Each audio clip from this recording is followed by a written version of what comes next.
We will wait for 5 minutes for others to join and then we'll start.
All right, so we'll start. Welcome to the week one solving session for the NPTEL course C51 Natural Hazards. So let's begin, and the other learners can join in the meantime. So before beginning, I would like to introduce myself. I'm Anjana. I'm a PhD student from the Department of Earth Sciences in IIT Kanpur. I'm pursuing my PhD in the field of geochemistry. As you would already know, the instructor for this course is Professor Javed Malik, and professor is also from IIT Kanpur. So before starting the session, I would just like to know, like, are you guys from the field of geology, or are you new to this? Uh, Geology, geography, like, are you familiar with these things, or is it entirely new to you? If you could just tell me, then that would help me in preparing the subsequent sessions. So you can either turn on your mic and tell me, or you can even put it in the chat. So today, anyway, I have prepared the PPT. So based on how you guys are understanding and what is your requirement, I can alter the things in the subsequent weeks. So, okay, Gautam is new to this. So what is your background like?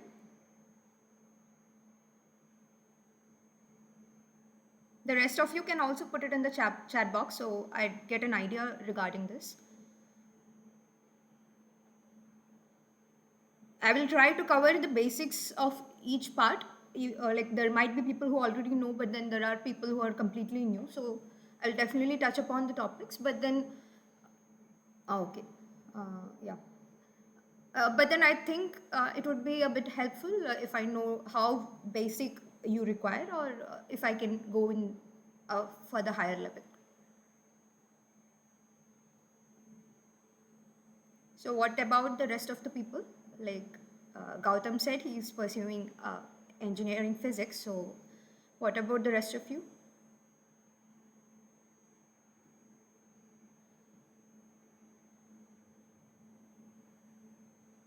Okay, thank you, Rashmi. So you might be a bit familiar with these things, right? Okay. All right. So rest of you can just put these things in the chat box so that I can also go through it, and as I said, I can prepare accordingly. So without further delay, I'll start today's session, and I'll do the complete session today. And if at all you need any changes in the way I'm putting up the slides and stuff, you can just tell me so that I can just modify the remaining things accordingly. All right, so I'll be sharing the PPT. So just let me know if you can see it.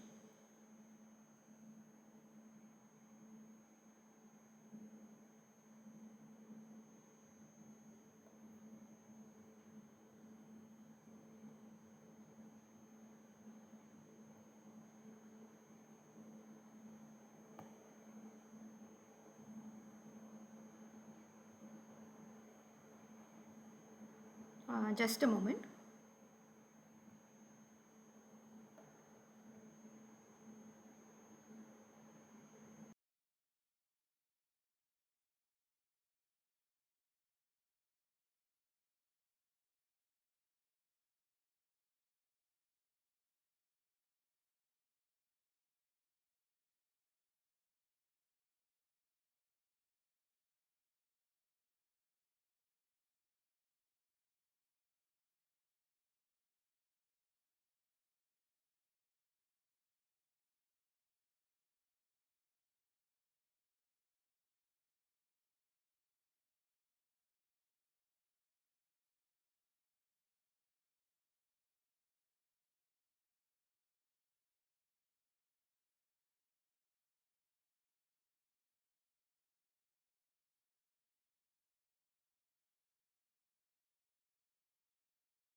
Is it visible to you people?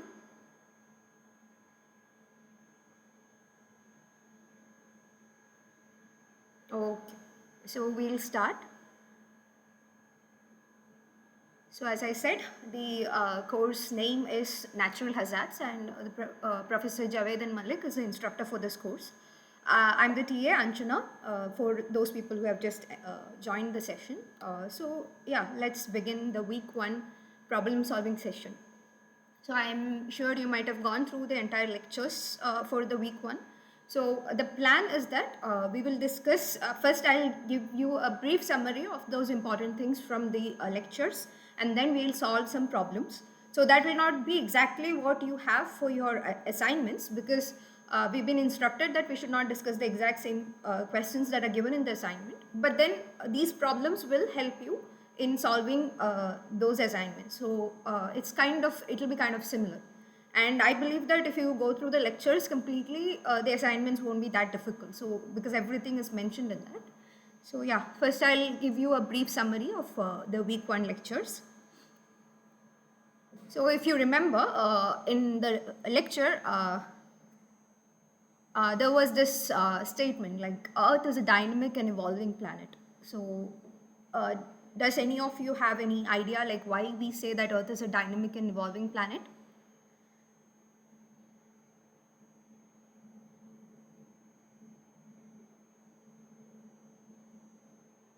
There are multiple like dynamic means what, constant changes are happening, and we definitely, like for those of you who are familiar with the Earth's history, you know that the planet has evolved a great deal now in terms of how the Earth's surface was, in terms of how the atmosphere was. So all kind of changes has happened ever since the Earth took birth. So that is like around 4.5 billion years ago. That is like a very, very long time back. So when the Earth formed, so just like how an infant is, right? When a baby is born, it cannot immediately talk or walk, or like it's a gradual process. Similarly, when the Earth formed, it was just a molten ball, like very hot ball kind of thing. It didn't have any water, it didn't have any land. It was just a molten ball. And then subsequently over time, and when you say it's a geological time, it's not like 1 or 2 years, it took a pretty long time. The Earth evolved to how it is at present. So when I say Earth is a dynamic and evolving planet, what I mean is that there has been a change in its size, shape, the geographic distribution of continents, ocean basins through time. So what that means is that there are different continents, right? Like we have Africa, we have America, we have Antarctica, we have the Asian continent. So all we have these different continents. So but the thing is, now how we see the continents and how the continents were millions of years back is very different. I don't know if you are familiar with it, but there was a time when all of these continents were together. So we say it as a supercontinent. They were not as separated as they are now.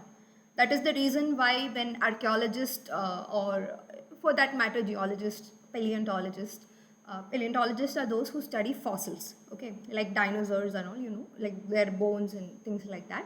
So when they studied, what they what they found was they found similar animal fossils, like the dinosaur fossils, on the eastern margin of America and the western margin of the African continent. So they found similar things.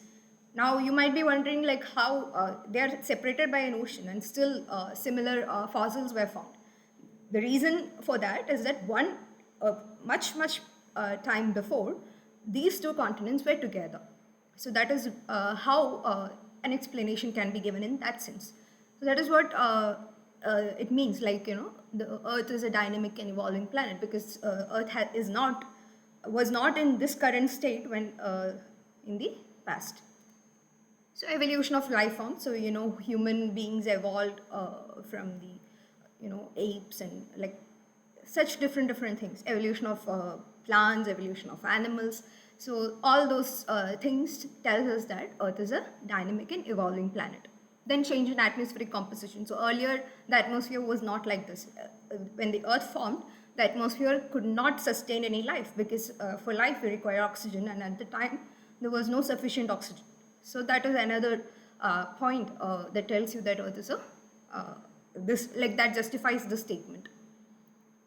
Then wind, water, ice, all these have carved a variety of landscapes. So when you say carved variety of landscapes, what I mean is that we have these river channels. So the river is going in a particular path. That is because of the water, the velocity with which it is flowing.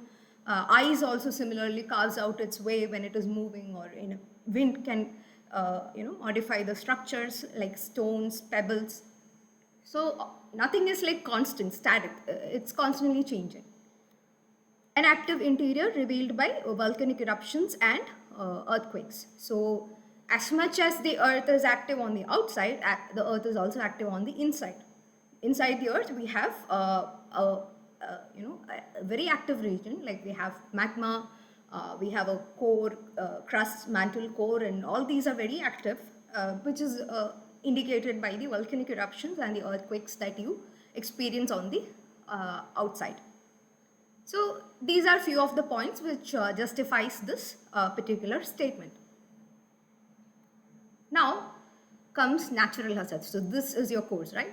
So natural hazards is essentially the naturally occurring processes which are dangerous to human life and property. So as such, when you think about it, like in the lectures also sir has mentioned, natural hazards as such is not a big problem, like in the sense that when it affects a huge population, or when it affects directly has an effect on the human beings, their survival, their properties are destroyed. When that happens, we say that it is a hazard. Otherwise, for instance, if there is an abandoned island, there is no life form, there is no human being, there is no property, and it is affected by a natural hazard like maybe a tsunami or a cyclone or something like that. So in such a case, there is no loss of life or property. So you don't directly say that that is a natural hazard. It's something just happened which did not cause much loss.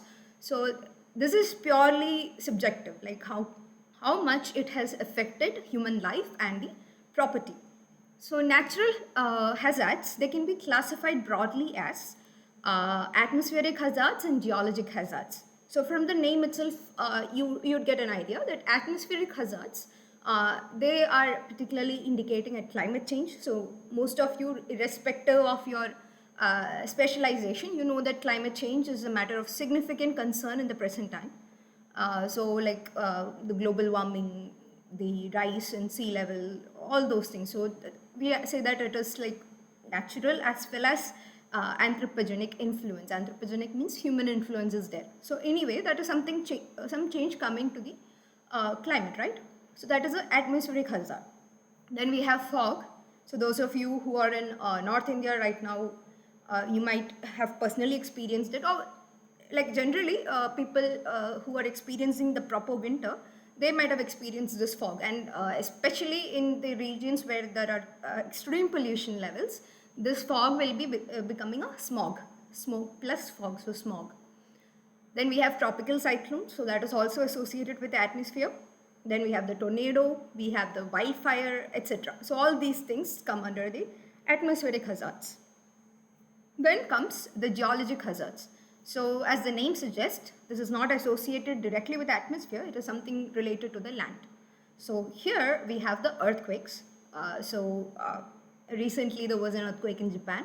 So Japan is very much susceptible to all kind of natural hazards. So that's a place where you get a first-hand experience of these earthquake, volcanic eruptions, tsunami, all those things happen in Japan. So earthquake is one such geologic hazard. Then we have slope failures. Slope failures is basically the landslide events. So those of you from this mountainous hilly regions, or or not, like you might have personally experienced it, or you have read it in this news article. So especially during heavy rain, like during monsoon period, if there are continuously rainfall is there, and you hear the story of landslides and casualties and all those things. So that is slope failure. Then we have volcano. Uh, Again, as I said, the Japanese they experience this. In Indonesia, we have in India as of now we don't have a very active volcano. Like whatever is present is mostly dormant. But then yeah, we have a chapter entirely dedicated to volcanoes, so that time we'll discuss it in detail. Actually, in all these topics, we have a very detailed lectures coming up. So I'll be just touching upon this right now, not going into much detail. And when you get to the topic, we'll have a further detailed discussion on this. Then tsunami. So most of you will be familiar with the 2004 tsunami. And in India, that we have experienced, like the Indian coast has also experienced that, and then floods. So people from Himachal Pradesh, like Kerala, all these places, they're definitely familiar with these flood events. So that is a brief introduction regarding what natural hazards are. So these hazards, like whatever is there, based on the different processes, they can also be classified. So hazards can be classified based on endogenic processes, exogenic processes, climate and land use change. So endogenic processes, so endo means inside. From the name itself, you have to have an understanding. So endogenic processes means something is happening inside the earth. So that's what I said. Due to some processes happening inside the earth, we have this volcanism and we have the earthquakes. So I can briefly explain this to you, but then if it is, I think it would be better if I discuss it in detail in the upcoming sessions where these are discussed in much greater detail.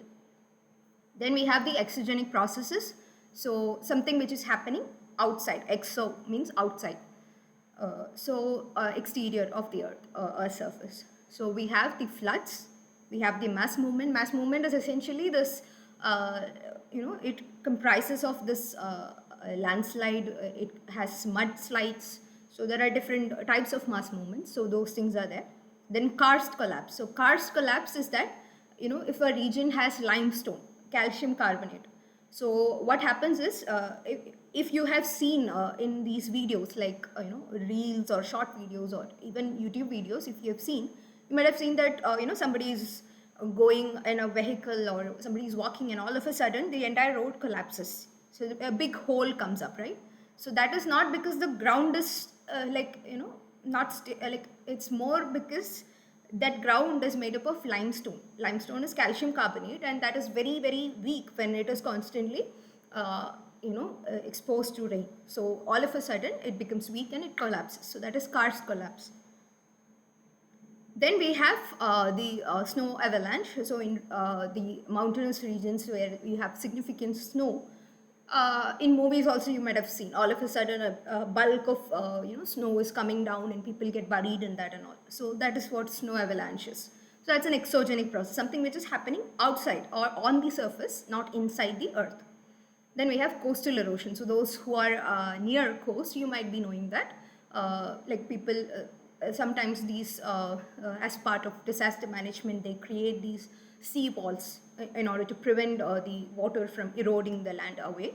But then at times what happens is, when people build more buildings towards closer to the coast, we ourselves are destroying the coast, and then with further erosion the water comes in, and then all kind of trouble comes. Then we have the climate and land use change.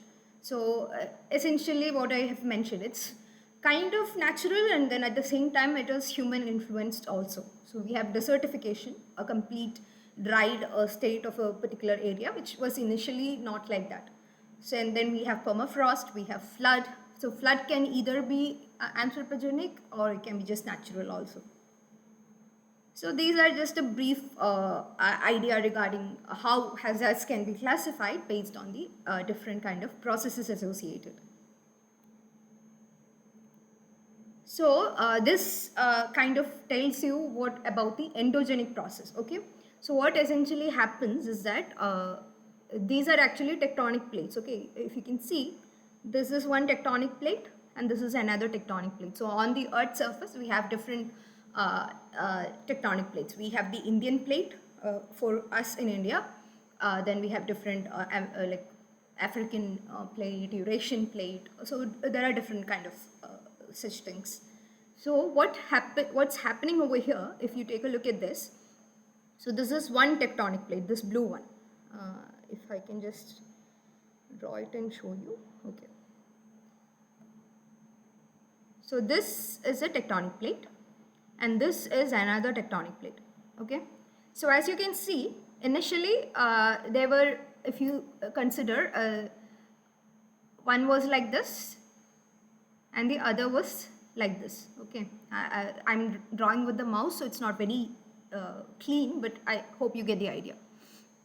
So these are two tectonic plates. So let's say this one is this, so we can name it as 1, and this is 2. Okay, and this is 2. So what essentially happened over here is that 1 is moving in this direction, okay, and the 2 is moving in this direction.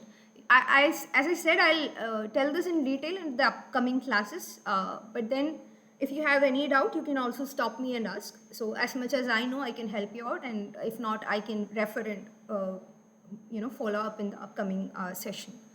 So here, the first plate is coming in this direction and the second tectonic plate is coming in this direction.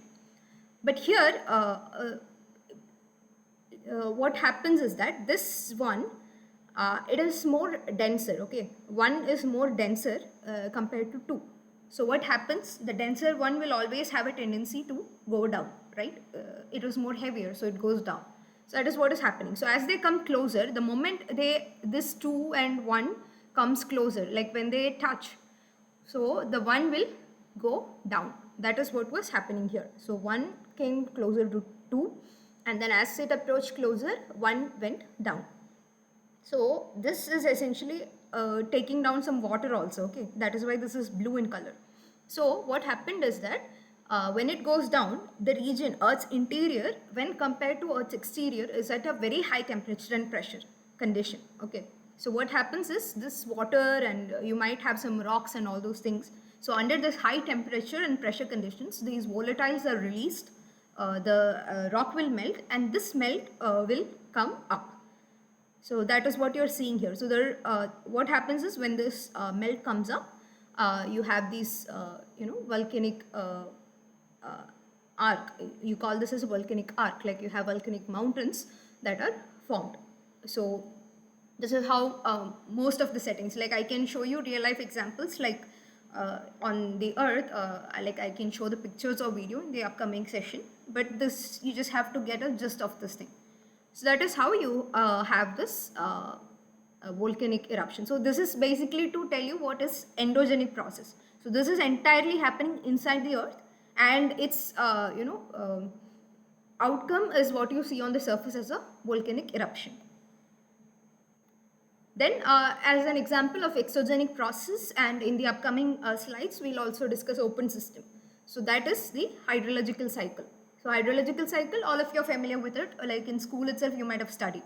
So what essentially happens is the water in this case, okay, let's say in this water body, it's a river. So it is getting evaporated because of the sun, that and from plants it is taking the water in the form of transpiration. So water becomes water vapor, it goes up, then because of the temperature difference and all those things, condensation happens. So clouds are formed, and then as they reach their saturation, precipitation happens. So it comes down as rain or snow or whatever. Here they are showing it as snow. So what happens is here snow is there, and then because of the sun, again the snow will melt, it will come down to the water. So this whole cycle repeats. So this is hydrological cycle, and this happens on the surface, unlike the volcanic eruption, like volcano formation or anything. So that is why we say this is an exogenic process, something which is happening on the outside. So this brings us to system. So those who have studied this, like in the science group, you might know about these systems. Else, I'll just explain a region of interest. Like for a basic understanding, it is a region of interest in the universe. So we have system and we have the boundary which separates it from the surrounding. So essentially, let's say this is okay, my drawing is not very good. So this is a system.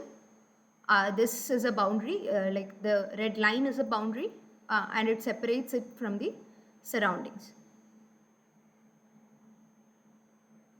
Okay, so that is just a basic idea you need to have. Then we'll go to the classification. So we have basically three types of systems. So we have the isolated system, we have the closed system, and then we have the open system. So what these arrows indicate is that the red arrow indicates energy exchange and the blue arrow indicates matter exchange. So isolated system, as you can see, it doesn't have neither of the two arrows, which means an isolated system will never, let's say, exchange energy, and it will not exchange matter also. So it's like a very, very, completely closed kind of thing. So an example of this is when if you keep a hot tea in a thermos flask, hot or cold, whatever it is, but if you keep it in a thermos flask, you're neither losing the matter, like the tea is not going out in any form, and at the same time you get that hot tea. For instance, like if you had kept it in some other container, open container, then the tea would have become cold. But since you kept it in a thermos flask, the tea is intact, and neither the quantity has decreased nor its condition, like it is still hot. So that is an example of an isolated system. Then it comes to the brings us to the closed system. So closed system, we can say just the opposite of what I said here. There is an exchange of energy, so it is closed but energy is exchanged, so no matter is exchanged.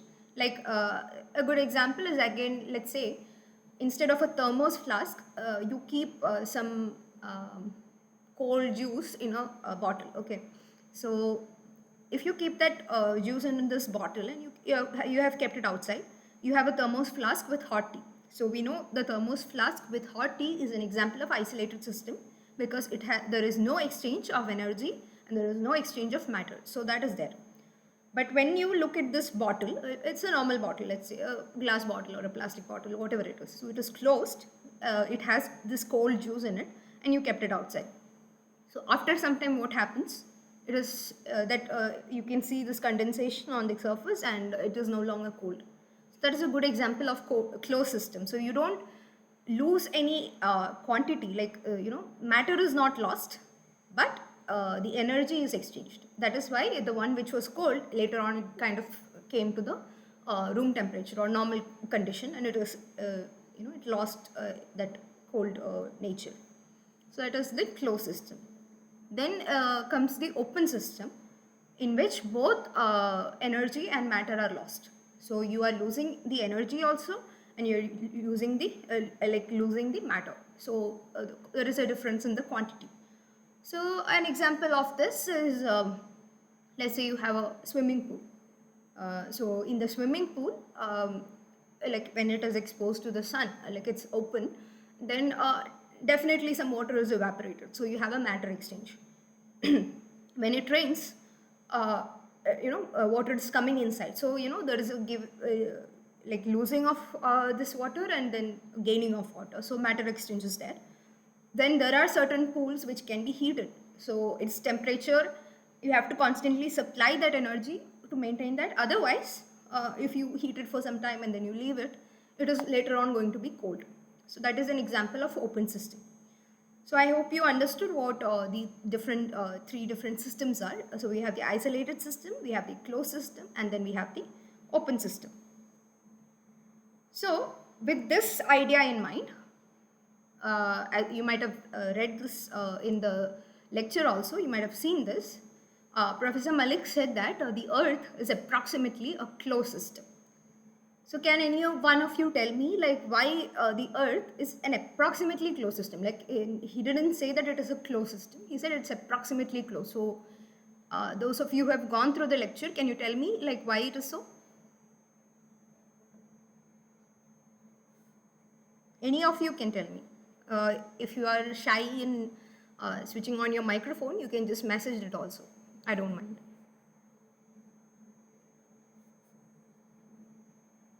Why is Earth called an approximately closed system?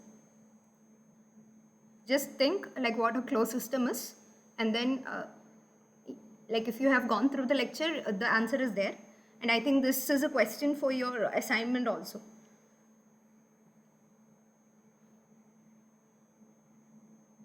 Can anyone say?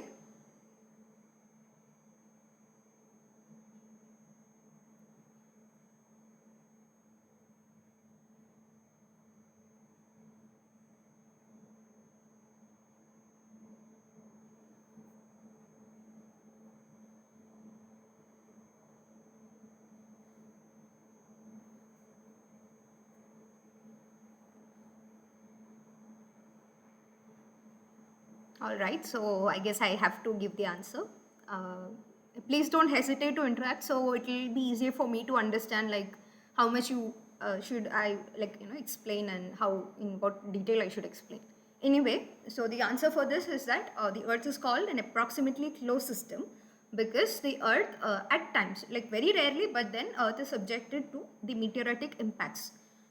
Meteorites from the outer space, they come and hit the Earth's surface.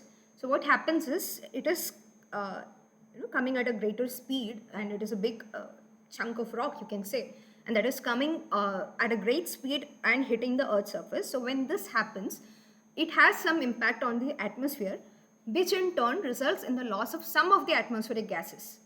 Some gas will be lost, not too much, but then yeah, a bit of it is lost. So why we say Earth is approximately closed is because except for these events, like except for the situation where you have a meteoritic impact, in all other situation, you can see that as you see, closed system has only energy exchange. So Earth has this energy exchange, like because of the sun, this energy is exchanged, but then matter is not exchanged except for these meteoritic impact events. So only in that time, some amount of gases or something is lost, and that is the only reason why we say it is an approximately closed system and not a definite closed system. Although Earth is an approximately closed system, Earth comprises of 4 open subsystems. So Earth as a whole is we consider as a system, and then some subsystems are there, which means these systems comprise together to form the encompass the entire Earth. So these 4 open subsystems are the atmosphere, which contains the air that we breathe, the biosphere, which constitute us and the plants and the other animals, then the lithosphere or the geosphere, which is indicative of the land and rock, all those things, like anything related. Litho means this rock, so that kind of that part of the earth. Then we have the hydrosphere, which contains the water element of the earth. So here I have shown you an image. So it is basically telling you how all these 4 are interlinked: atmosphere, biosphere, lithosphere, and the hydrosphere. So all are interconnected. So I have a small video over here, so which kind of helps you in understanding.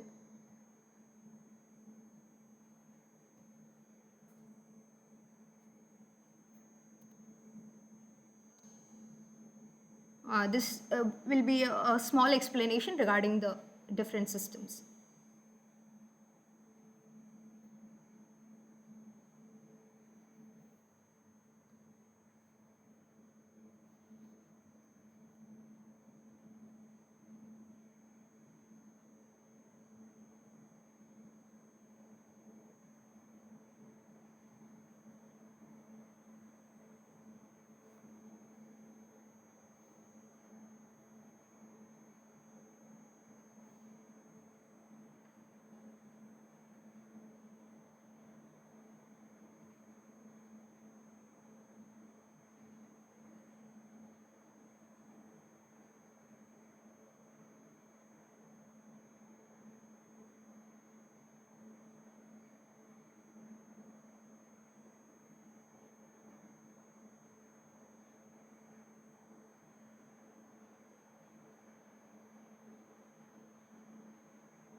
So that video kind of is an explanation of what I had discussed before.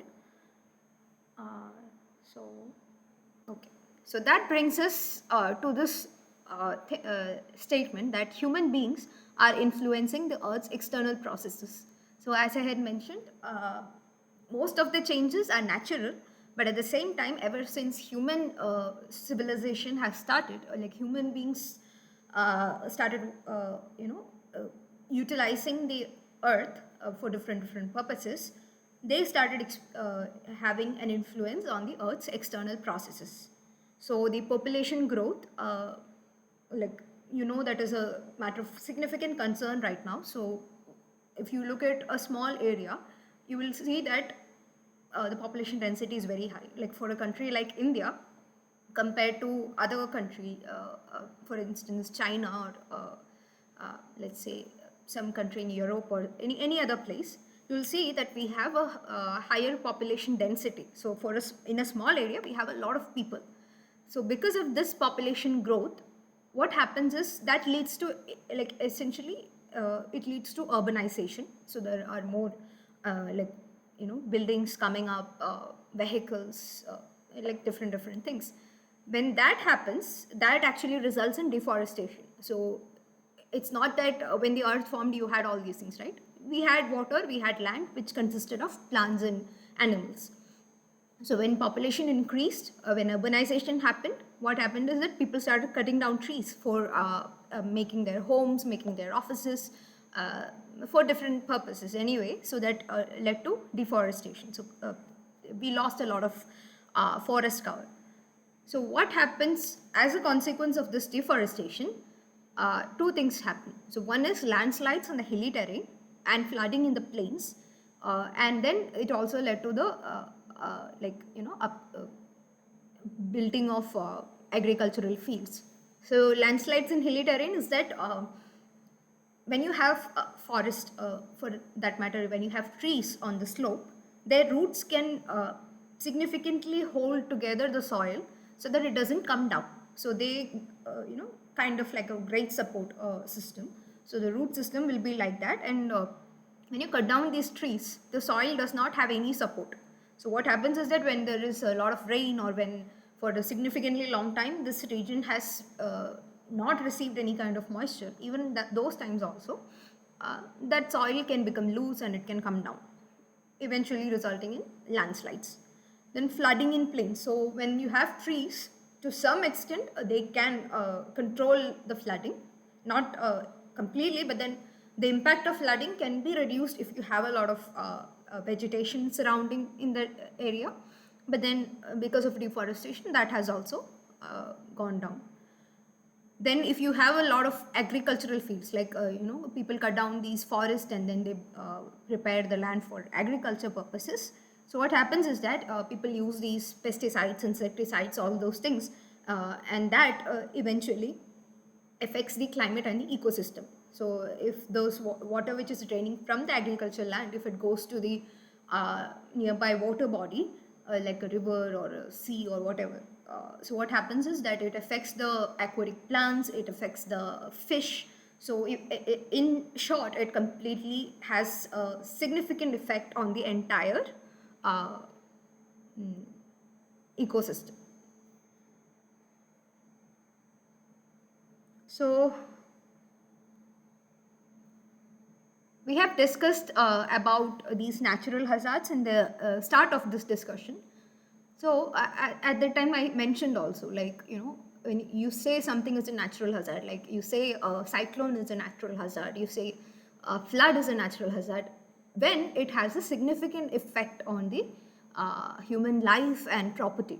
Otherwise, if you are not directly affected, like if this is happening in a place where no human or property is affected, people are least bothered, right?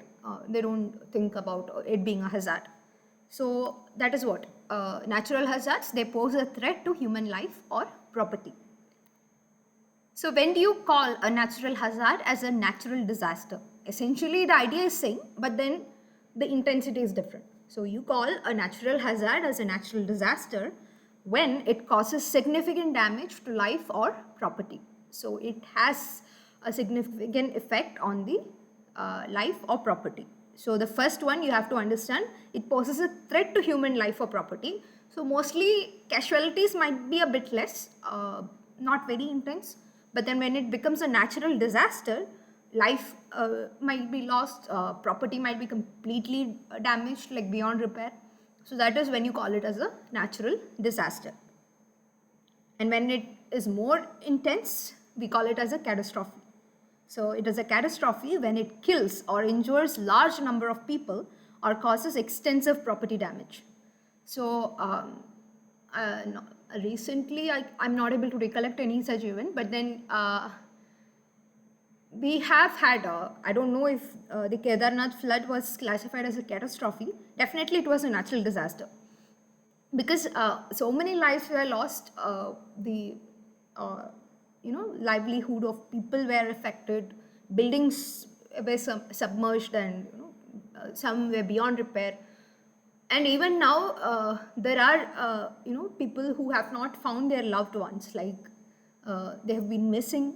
People couldn't retrieve their if they are dead, or they couldn't retrieve their remains. So it's kind of like, it's basically, you can understand, like right, like they have lost their life, they have lost property. So such events, and India has definitely experienced the cyclonic events. It has experienced flood events, landslides, earthquakes. So in different parts of India, we are experiencing these hazards or disaster or catastrophe in different ways. So these are things you're familiar with, but then now we are just getting into the detail of why this is happening, how we can like, in order to acknowledge, like in order to address an issue, you need to have some idea regarding that. So that is what I believe is one of the objective of this course. So those of you who don't know, like of course you are familiar with these terms, but then if you can have a better idea regarding all these things, then I guess it is easier for you to give your contribution to mitigate all these hazards or disaster. So this brings us to the problems. So that was a very brief overview of your week 1 lectures. I think I have covered the important parts. If not, you can let me know which part I should cover.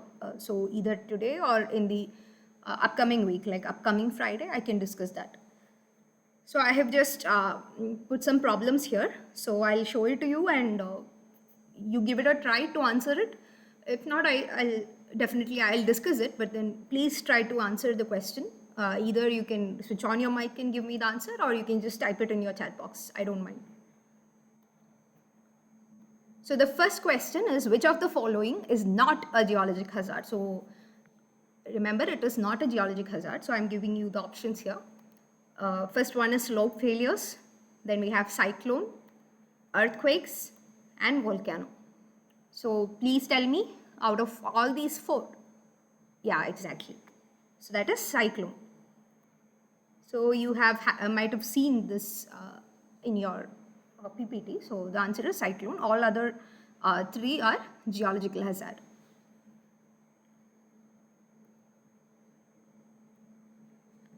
Now you have to give me the answer for this. Earthquakes and volcanism are dash that threatens or acts hazardously in a defined space and time.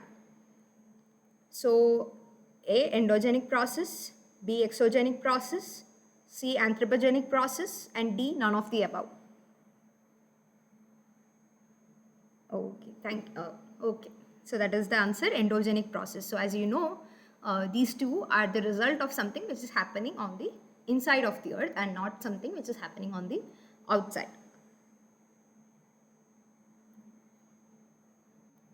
This brings us to the next question. The Himalayan orogeny is a classic example of A, collision tectonics, B, mid-oceanic ridge mountain system, C, subduction volcanism, and D, continental rift. Yes, so the answer is collision tectonics. That collision is happening between the Indian and the Eurasian plate. So this is a image which is very similar to the one that I had shown before. So I can maybe briefly tell you what is happening here. So what happened is initially like 60 million years ago. So this is the Indian plate and this is the like Asian part, but then yeah, we call this as a Eurasian plate, like Europe and Asia together. So India at around like 71 million years ago, it was very close to the Antarctic subcontinent. Okay. So what happened is 71 million years ago, it started moving in this direction to where it is right now. So it started moving in this direction.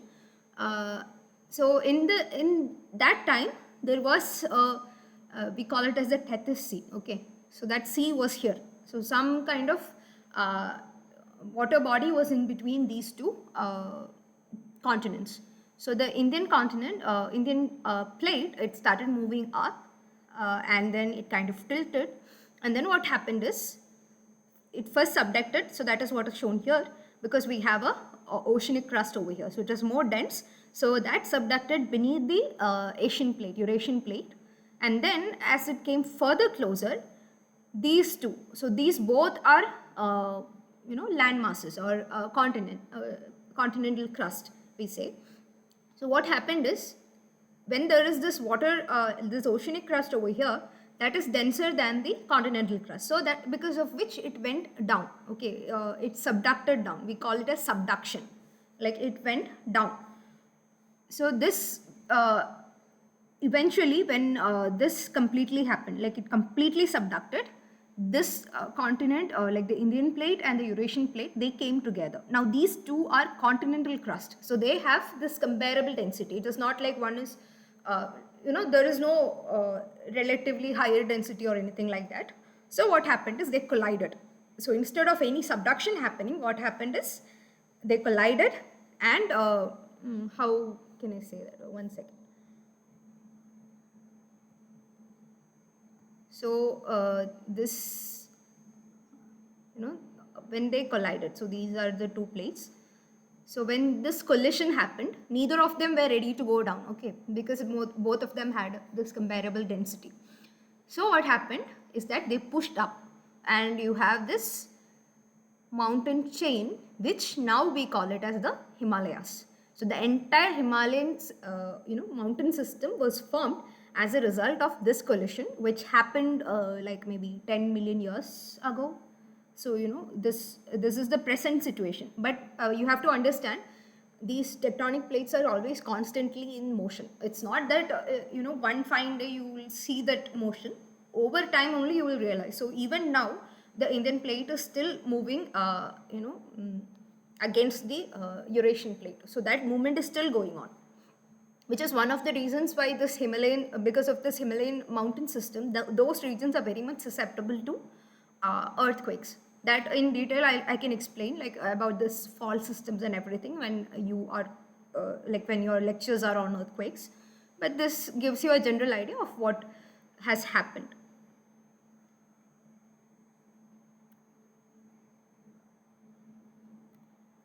So next question, when two tectonic plates moves towards each other, then those are called dashed plate margins. So constructive plate margins, destructive plate margins, transform plate margins, none of the above.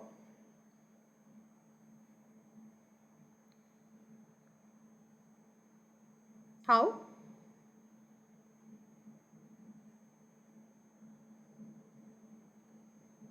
Not apart, it is towards. So then what will be the answer? Yes. So the answer is destructive. So please have a look at, I know you have a similar question in your assignment, which might have confused you. But yeah, so this is an image of that.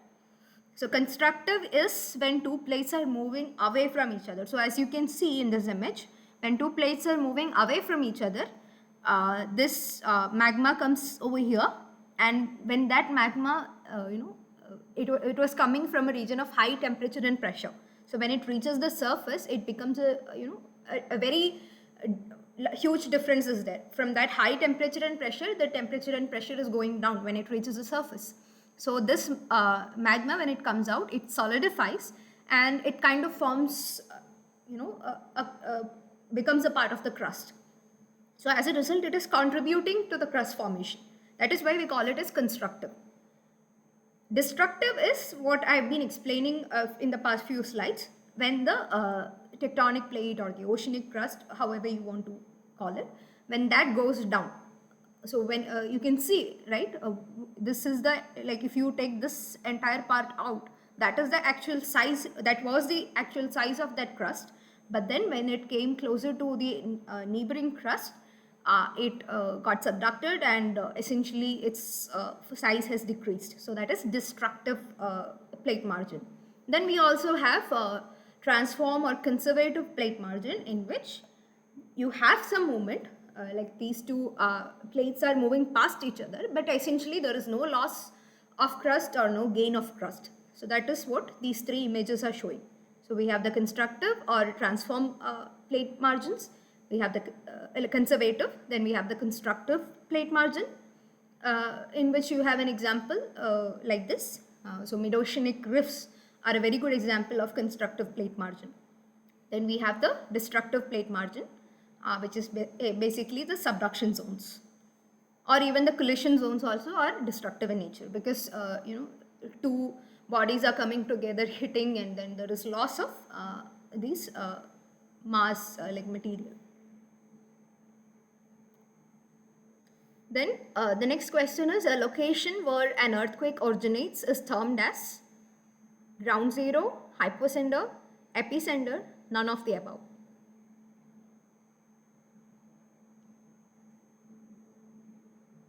You can, yeah, so hypocenter or focus. So the epicenter is this point which is on the Earth's surface directly above the hypocenter. So hypocenter is actually the region where the earthquake originates, which is along, this is actually a fault line, okay. So this is a fault line, and this part of the fault line, it becomes stressed, strained, and all these things, and at one fine day that it breaks, and then because of which the earthquake like it leads to the generation of the earthquake. So this point inside the earth where the earthquake originates is known as the hypocenter, or you can also call it as the focus. I'm really sorry, today I'm writing with my mouse, so it's not very comfortable. Next class onwards, I'll try to find some other method. So this is hypocenter or focus, and the point directly above the hypocenter is known as, on the Earth's surface, is known as the epicenter. So normally when an earthquake event happens, people seismologists who study the earthquake, they first locate the epicenter, so that that is easier than locating the hypocenter. Then ground zero is basically the point of origin of this nuclear explosions, that can be on the surface or towards the inside, wherever, but that is the point of origin of these nuclear explosions.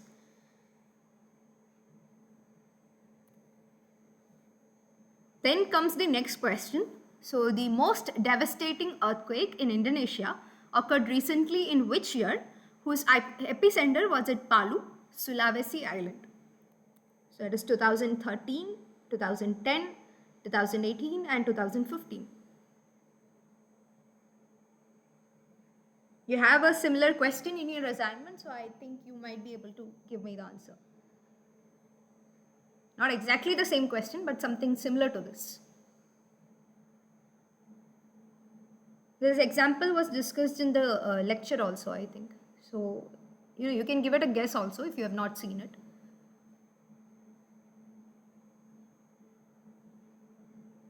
No. Any other guesses? Which one? Yeah. So the answer is 2018. You have a same question, like the question is a bit different, but something similar to this in your assignment. That's why I just kept it here. So the year is 2018. And there is a reason why this one was mentioned, because I think this was generated because of there are different types of faults. So I don't think sir has discussed that. So one particular fault, which is not normally a reason for earthquake, was the reason for this particular earthquake. I'm really sorry I can't give you the I think that was the question in your assignment, so I can't directly tell you about this. But in the next session, we can discuss the assignment problems also for this one. Then comes the next question. A system which can exchange energy with its surroundings but not matter is termed as. I'm just giving the options, but you can, I think I have explained it, so you can give me the answer. Yeah, so it can exchange energy but not matter. So that is the closed system. So I have shown this image also. So this is a very diagrammatic representation. So if you can remember this, I think it would be very easy for you to, understand when such questions come. So it's always a matter of like energy exchange or matter exchange. So that's the only thing which is required for you to understand whether a system is open, closed, or isolated. Now, the Earth releases its energy in the form of dash radiation. Short wave, long wave, both short wave and long wave, none of the above. Read the question carefully. Yeah. So the answer is long wave. So this is an representation of this. So the short wave radiation, like short wavelength. So I'll explain what I'm trying to tell you. So the short wavelength radiation from the sun comes, that is coming towards the earth. And when the earth is reflecting it, some of the radiation back, that is the long wave radiation. So earth's surface radiates heat in the form of long wave radiation back into the atmosphere. So that you have to remember.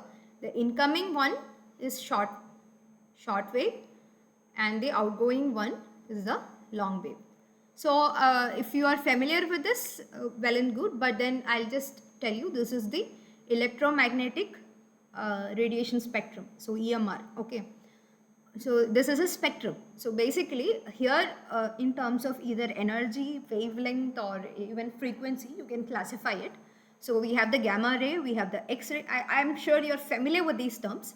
So only thing is that as you go from here to here, the wavelength increases. Okay, so long waves, like longer wavelength ones are towards the right, and shorter wavelengths are towards the left. Those who have the science background, I am sure you might be familiar with this formula. E is equal to hc by lambda. So here the lambda is wavelength. So you don't have to remember the hc or anything. You just have to remember the energy is inversely proportional to wavelength. So higher energy means lower wavelength, and lower energy means higher wavelength. So that is what is seen here. Here you have lower energy, which means the wavelength is higher, and higher energy means the wavelength is lower. So there is a easy way to remember this. Like I don't know if it is very much necessary for you, but then those of you who want to learn it, so you just have to learn it as C G X UV I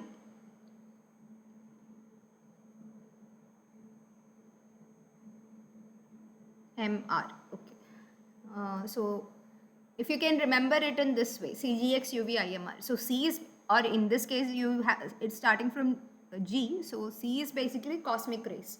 So gamma rays, X-rays, ultraviolet, visible, infrared, microwave, radio wave. So for your exams, people might not like if they ask you something related to this EMR spectrum, then this is a good way to remember it. Or if you have any other different methods for yourself, that is also fine. I'm just putting it out there. The next question is that identify the correct statement about cyclones. So high speed winds circulate around a low pressure region. High speed winds circulate around a high pressure region. The wind direction is clockwise in southern hemisphere. D, both B and C. Oh, sorry, I've already shown you the... Oh, I'm sorry, like the option I have not changed. It's actually both A and C. So I've already shown the answer, but still you can tell me. Yeah. So the answer is both A and C. So it's basically, do you know why the wind direction is clockwise in the southern hemisphere? Like what is the reason for that?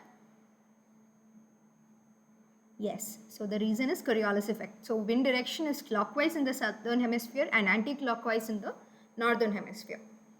So for those of you who are not familiar with this term, the Coriolis effect, I have a video in the upcoming slide. So I hope it helps you. And if not, you can ask me also. So please don't hesitate.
So I hope that gives you an idea regarding the Coriolis effect. Or the only thing that you have to bear in mind is that in the northern hemisphere of the Earth, uh, any object, if you stand on the equator and you let's say this is the Earth and this is the equator. So if you are standing on the equator, the only thing you have to remember is that if we are considering the northern hemisphere and you throw something from this place to the towards the north, then that will deflect to the right, like to your right. And if you are standing here and throwing something towards the southern hemisphere, it will go to the left, to your left. So that is essentially, for the time being, you have to remember regarding the Coriolis effect. So the next question is, when the wind speed is in the range of about 49 to 61 km per hour, the disturbance is known as. So A, cyclonic storm, B, low pressure, C, supercyclone, D. Deep depression.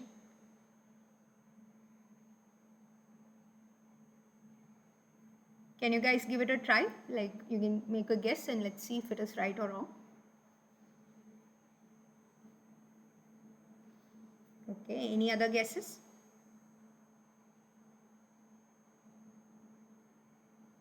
I'm sorry, I couldn't hear you.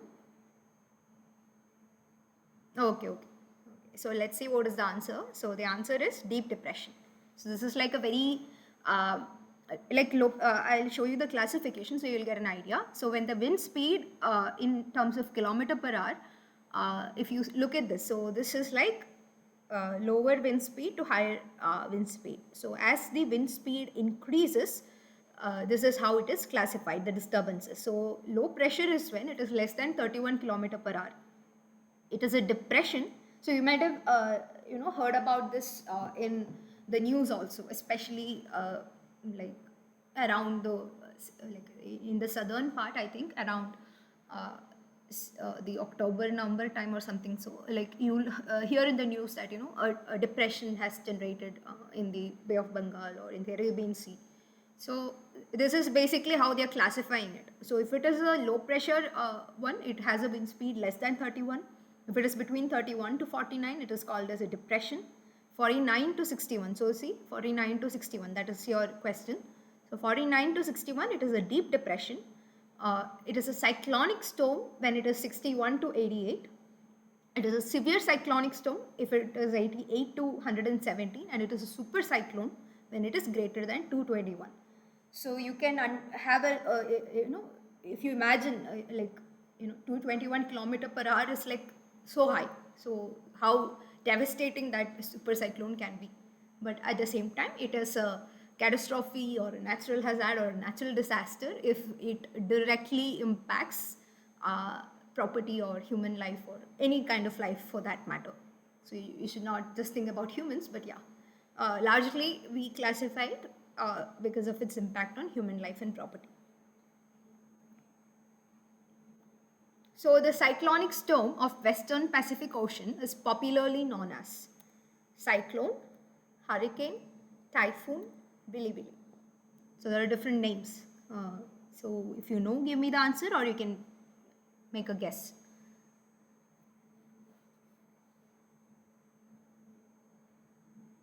Okay, any other answers? Okay, anyone else? Okay, so the answer is typhoon. So you have to look at the location actually. So see, oh, huh. So it is Western Pacific Ocean. Okay, so this is the Pacific Ocean, and this is the western side. So this is much closer to the Japanese region. So this is when it is in the Western Pacific Ocean, we call it as the typhoon. In the Indian Ocean, we call it as the cyclone or like largely it is the cyclonic storm, cyclone. So you might have read it in the newspaper also, cyclone alert or those things. So that is mainly when it is happening in the Indian Ocean, and if it is happening on the eastern side of the Pacific Ocean, we call it as hurricane. So when you call it as a hurricane, so in America for that matter, if there some low pressure region is formed, we don't call it as a cyclone, rather they call it as a hurricane. And Willy Willy is the name given to the cyclonic storm which forms in Australia. So essentially it is a low pressure region, it has high speed wind, so all the things are same, only thing is that depending on the region and place where it is formed, its name changes. So that is cyclone, hurricane, typhoon and Willy Willy.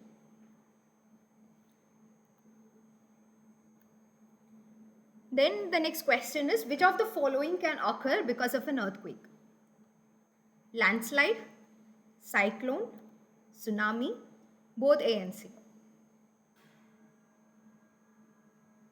Okay. Any other answers? Okay. Anybody else want to give it a try? Okay, so the answer is both A and C. So as you said, landslide is definitely one of the things, and then tsunami also. So I don't know if this image was there, but this gives you a pretty good idea. So if you have an earthquake, that can result in a tsunami, and also if you look at this arrow, okay, earthquake can result in a tsunami. Earthquake can also lead to a landslide. So these are all interconnected.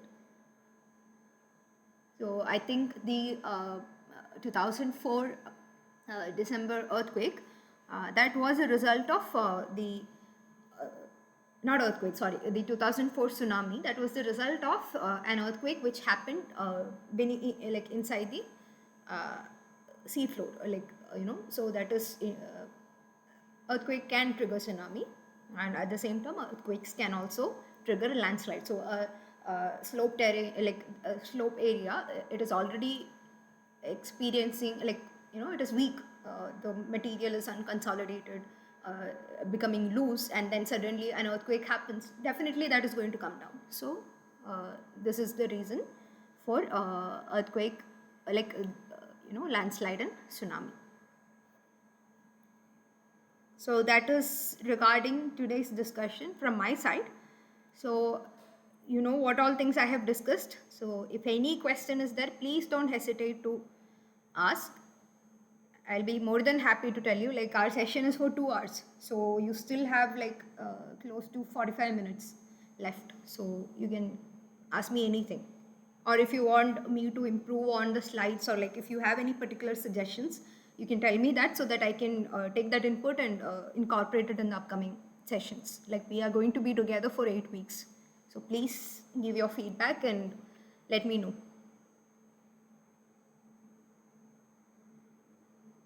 This was a very introductory part.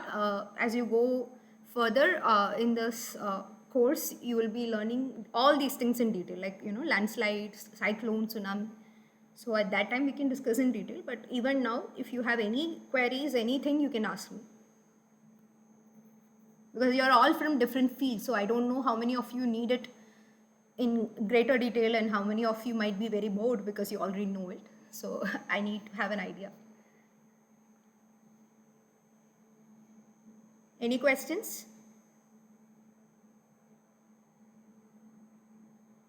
Okay. I hope this was useful to you, or if at all you need anything more to be incorporated, so that it helps you in the understanding the course material and in solving the assignments, please do tell me. Please don't hesitate, so that I can definitely work on those things. I'll definitely discuss the summary of each week's lectures in the beginning of every session, so that it is easier for you to address the questions. But then, if you tell me, then accordingly I can do it.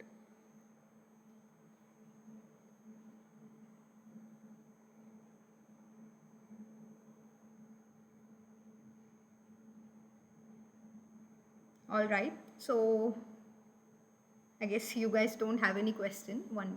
Just a moment.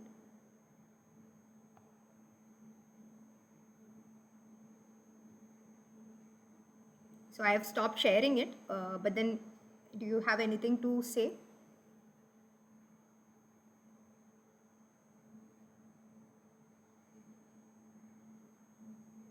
Okay. See, I will be doing it in this way, but as I said, like, if in the upcoming session you are feeling that, it's too basic, or if you think that it is too advanced or anything, please let me know. You can interrupt me in between also, I don't mind, so that I can understand the requirement of different people. So accordingly I can manage it. All right. Thank you so much for attending the first session, and I'm very, looking forward to meet all of you in the upcoming sessions too. Shall I end the meeting? Okay. Thank you so much once again, and please do give your input in the upcoming session. Okay. Thank you so much. Okay. If there is no further question, you can leave the meeting.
Okay.